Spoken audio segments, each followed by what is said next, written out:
If you're not a big follower of Championship football and you hear the name Queen's Park Rangers, you probably think back to some of their bizarre moves from the mid-2010s. This era is a quizmaster's dream, the most random Barclaysman you can think of being given massive contracts in a desperate attempt at success in the Premier League. Unsurprisingly, it ended up not being that successful, and that led to big ramifications. For several years, QPR have been lying dormant in the Championship, having only finished in the top 10 once in the previous 9 seasons. To be quite frank, they've often been an afterthought when it comes to the second tier. Aside from producing the occasional star, there hasn't been a lot to shout about at Loftus Road in recent years. But all of a sudden, that might be changing. If you're a regular listener to the podcast, you'll know that QPR are my big dark horses in the Championship this season, so much so that I keep neighing every time I talk about them. So why is that?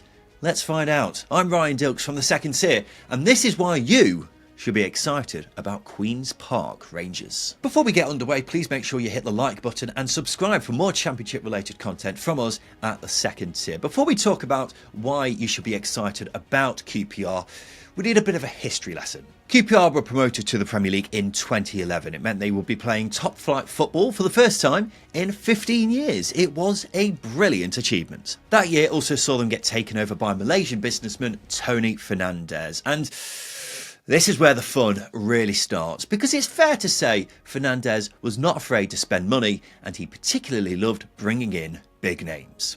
Here's a selection of players who they signed in QPR's first season back in the Premier League. Shaun Wright-Phillips, Anton Ferdinand, Tai Taiwo, Federico Makeda, Kieran Dyer, and Djibril Cissé. QPR stayed up in the final day of that season despite losing in that famous Aguero game. It was another brilliant achievement, and after seeing how successfully it went the season before, they took that approach to signing big names and turned it up to $1 billion. Julio Cesar, Chris Samba, Jermaine Genius, Fabio Da Silva, Jose Bosingwa, Park Ji-sung. Park Ji-sung? Really? That one's actually blown my mind a bit. I completely forgot about that. Tal Ben Haim and Loic Remy. Yeah, they really upped the ante in this season, didn't they? So how did QPR get on with all these big names? Did they improve on the season before? No, they finished bottom, relegated with 3 games to go. That left QPR in a bit of a pickle because they've been relegated from the Premier League in 2013 with an annual wage bill of £78 million. That needed to be cut down now that they were back in the Championship, and it was, by £3 million. No, you did not mishear me there. That's right, QPR's annual wage bill for the 2013-14 season was £75 million. It was the 8th biggest in England despite them being in the Championship, and their total revenue for that campaign was just £38.5 million. Finances! QPR did get promoted that season in the playoff final. But unsurprisingly, financial fair play wasn't a big fan of QPR's accounts in that particular campaign. But more on that shortly. So QPR had a second crack at the Premier League. Did they learn from their mistakes and sign more sensibly this time around? No, not really. Rio Ferdinand, Stephen Coulker, Leroy Fer, Nico Crankjar, and Sandro. And it didn't go very well again because in the 2014-15 season, QPR finished bottom. Again! Despite having Charlie Austin getting 18 goals that season. And so QPR were relegated again with an annual wage bill of over £70 million, £180 million worth of debt, and a potential punishment on its way for breaching financial fair play. So yeah, not ideal. It was clear things needed to change. And they did. QPR nearly halved their wage bill for the following season. Back in the Championship, several big names were moved on, and they made some money from selling players too. This was truly the end of QPR's era where they were signing big name after big name. It left them in a very tricky position when it came to falling in line with the financial rules. And it was clear things needed to change. They needed to hit the reset button. And they kind of did. For the next few years, QPR spent decent amounts of money on a mix of young English talent, but mostly players from abroad. And considering this is where they finished for the next 3 seasons, yeah, it didn't go particularly well. But QPR's previous spending really came home to roost in the summer of 2018 when they agreed a £42 million settlement with the EFL for breaching financial fair play in the 2013-14 promotion season. That same summer, Tony Fernandes stepped down as co-chairman of QPR, truly marking the end of a rollercoaster era. What we saw in the next 2 seasons was QPR trying to recover and really cutting their cloth accordingly. Under the director of football, Loic Ferdinand, they restricted themselves to mostly free agents and loan signings, only spending 60 grand on transfer fees in those 2 seasons. It was a big contrast to what they were doing just 3 to 4 years prior, but it was the big reset they so badly needed, and it led to a lot of positives, particularly when it came to developing young players. The standout in that regard was of course Eberechi Eze, who joined as a free agent at 18 and will be sold for 20 million in 2020. But it wasn't just him. Ryan Manning, Ilias Chair, Bright Asaya Samuel, all players in their early 20s who were given plenty of chances during this period. And under Mark Warburton, QPR enjoyed a fair amount of success, culminating in the 2020-21 season, where they recorded their first, and so far only, top half finish in the Championship since being relegated in 2015. Warburton would leave at the end of the 2021-22 season, having achieved an 11th place finish. He left QPR in a really good place, but the next couple of seasons really saw them wobble. Firstly, Mick Beale was appointed in the summer of 2022. He was Steven Gerrard's assistant at Glasgow Rangers and Aston Villa. After a flying start to the season, he left in November to take the Rangers job just weeks after promising he'd stay at the club. He was replaced by Neil Critchley, who lasted just 12 games in charge, winning only one of them. In came Gareth Ainsworth, who gave us this video.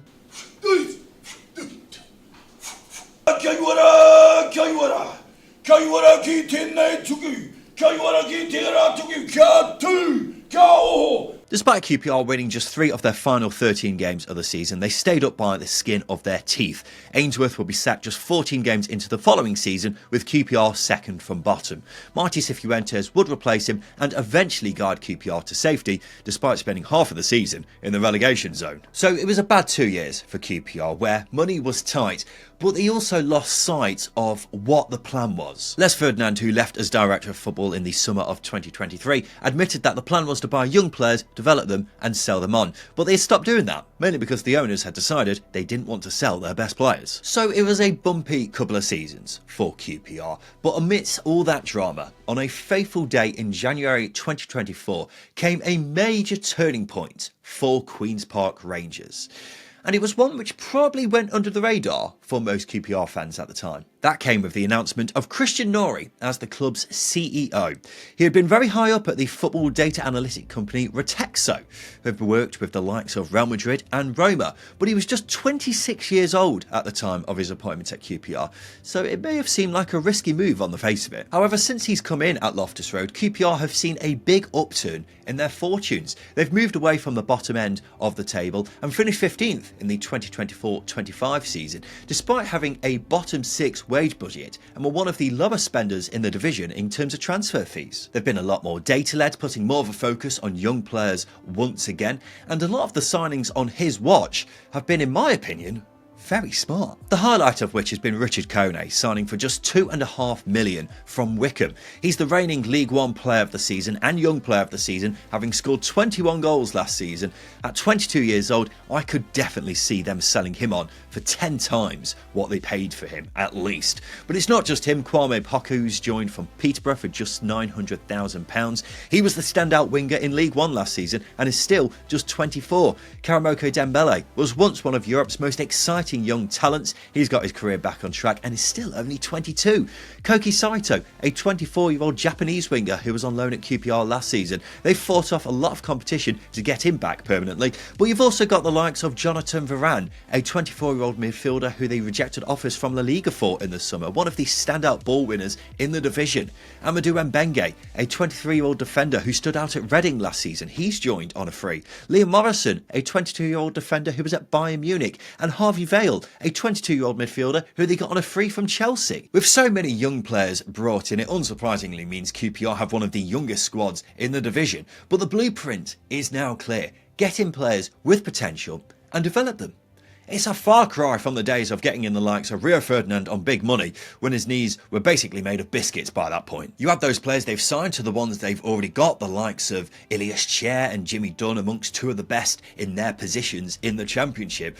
You've got a really nice blend now of potential and proven quality. It's even more exciting with the manager, Julien Stephan. Probably a complete unknown to most in England before moving to QPR, but he'd been managing in France for the previous 7 years. At Rennes, he ended up guiding them to a third place finish, their highest ever league finish, as well as winning their first trophy in 48 years and beating Arsenal in the Europa League.